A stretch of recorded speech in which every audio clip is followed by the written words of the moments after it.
Hello everyone, welcome to Gyanshree classes. So guys, आज के इस वीडियो में हम बात करेंगे कि पीएचडी के जो नॉर्म बदल गए हैं और जॉब करने वाले जो स्टूडेंट हैं उनको इससे क्या फ़ायदा होगा और बेसिकली इसका पूरा जो एडमिशन का प्रोसेस है वो क्या है। सो चलिए आज की वीडियो में डिस्कस करते हैं इस वीक अलर्ट को। और गाइज, ये बहुत ही इंपॉर्टेंट वीडियो होने वाला है आपके लिए अगर आप करना चाहते हैं पीएचडी या फिर आप कर रहे हैं जॉब और आपका इस वजह से जॉब की वजह से आप पीएचडी नहीं कर पा रहे। तो यूजीसी ने यहाँ पे पार्ट टाइम पीएचडी का जो अनुमति दिया है और बहुत बड़े लेवल पे यहाँ पे पीएचडी के जो भी प्रोग्राम्स हैं उनमें चेंज आया है। तो चलिए देखते हैं कि इसको डिटेल में इस वीडियो को। सो एनईपी लागू होने के बाद जो नई आपकी एजुकेशन पॉलिसी लागू हुई है उसके बाद हायर एजुकेशन में काफ़ी चेंजेस आए हैं, जिसमें से यूजीसी ग्रांट कमीशन की तरफ से कॉलेज और डिग्री कॉलेजों को पीएचडी सहित हायर एजुकेशन के लिए एडमिशन प्रक्रिया के क्राइटेरिया को संशोधित किया गया है, यानी कि काफ़ी सारे चेंजेस किए गए हैं। ये जो चेंजेस हैं गाइज, ये 2022 में किए गए थे, लेकिन 2023 से ये पूरी तरीके से लागू कर दिया गया है और सभी जो भी हायर इंस्टीट्यूट हैं उनके मुताबिक ही नामांकन और डिग्रियां अब दी जाएंगी। तो देखते हैं कि क्या यहाँ पे चेंज हुआ है।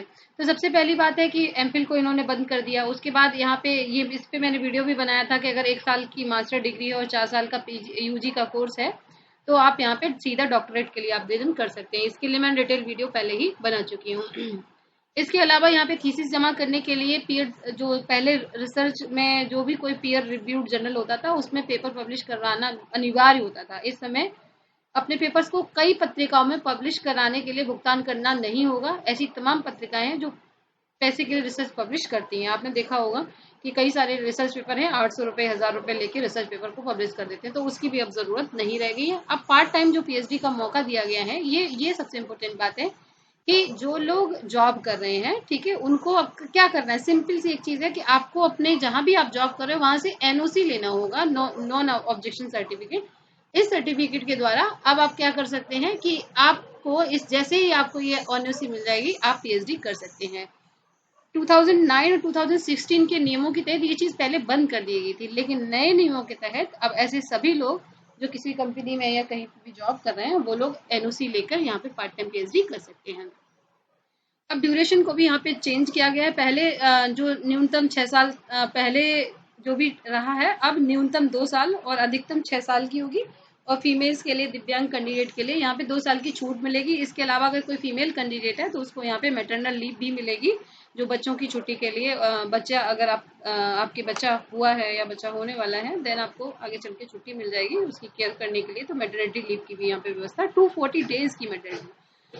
दूसरी एक बहुत इंपॉर्टेंट बात है, ऐसे लोग जिन्होंने अभी तक नेट पास कर लिया है, जेआरएफ पास कर लिया, पर उनका अभी तक पीएचडी में नहीं हो पाता था, उनको यहाँ पे ये फायदा है कि अब जो सीटें फिल की जाएंगी वहां पर जो बच्चे 40% सीटें जो हैं वो यूनिवर्सिटी का जो टेस्ट होगा उसके लिए रिजर्व होंगी। लेकिन 60% सीटें, यानी कि जो बड़ा वाला जो यहाँ पर एक क्राइटेरिया है, वो बड़ा वाला क्राइटेरिया किया गया है कि आपको 60% सीटों को यहाँ पर रिजर्व किया गया है उन लोगों के लिए जिन्होंने नेट या जेआरएफ पास किया है। तो ये बहुत अच्छी पहल है। ऐसा करने से नेट और जेआरएफ करने वाले स्टूडेंट की संख्या भी बढ़ेगी और नेट और जेआरएफ बच्चों ने जिन्होंने किया है उनको भी इससे ये फायदा होगा कि अब आपका पीएचडी में जो एडमिशन है वो थोड़ा आसानी से हो जाएगा। और यहाँ पर जो एंट्रेंस टेस्ट होगा उसमें 70-30 का रेशियो रखा गया है, यानी कि 70% एंट्रेंस का नंबर एंड 30% यहाँ पे इंटरव्यू के नंबर को रखा गया है। और जो नेट जेआरएफ पास बच्चे होंगे उनका जो सिलेक्शन है वो इंटरव्यू बेस्ड होगा, तो दोनों कैटेगरी की मेरिट लिस्ट अलग अलग बनेगी और जारी होगी। तो यहाँ पर ये बहुत बहुत ही अच्छा, एक तरीके से कह सकते हैं कि ये बहुत ही अच्छा तरीका है जिसके द्वारा हम बड़े लेवल पर नेट जेआरएफ बच्चों को फायदा हो सकता है। यहाँ ध्यान दीजिएगा, जो लोग रिटायर हो गए हैं, जिनके रिटायरमेंट में 3 साल से कम है, ऐसे लोगों को यहाँ पे शोध विद्वानों की निगरानी करने की अनुमति नहीं मिलेगी। यानी कि जो लोग रिटायर हो गए हैं, रिटायर होने वाले हैं, उनको यहाँ पर वो स्कॉलरशिप को, जो भी रिसर्च स्कॉलर हैं उनको कंट्रोल करना या फिर उनको ऑब्जर्व करना या फिर उनके जो भी बनना चाह रहे हैं, सपोज आप उनके सुपरवाइजर बनना चाह रहे हैं, तो उस सब की अनुमति नहीं होगी। पहले क्या होता था, लोग रिटायर हो जाते थे और उनको भी यहाँ पे रख लिया जाता। तो इतनी सारे चेंजेस किए गए हैं, तो ये बहुत ही बेनिफिशियल है पीएचडी के स्टूडेंट के लिए। मैं वन से रिपीट कर देती हूँ कि पीएचडी नियमों में आपका एमफिल बंद किया गया है। डायरेक्ट अब 1 ईयर का पीजी करके भी लोग डायरेक्ट जा सकते हैं। एमफिल को बंद करने का डिसीजन लिया जा चुका है। पार्ट टाइम पीएचडी की सुविधा मिलेगी। रिसर्च पेपर पब्लिश कराने के लिए भी यहाँ पर जो अनिवार्यता थी उसमें छूट मिली है। कोर्स ड्यूरेशन को यहाँ पर बढ़ाया गया है। सीट्स में यहाँ पर नेट टू जेआरएफ के बच्चों को वेटेज प्रोवाइड किया गया है। सो वीडियो गाइस कैसा लगा, ये आपको एक कितने काम का है, प्लीज़ ज़रूर बताएं। इसके अलावा कोई भी आपका क्वेरी है तो वो भी लिख के बताइएगा।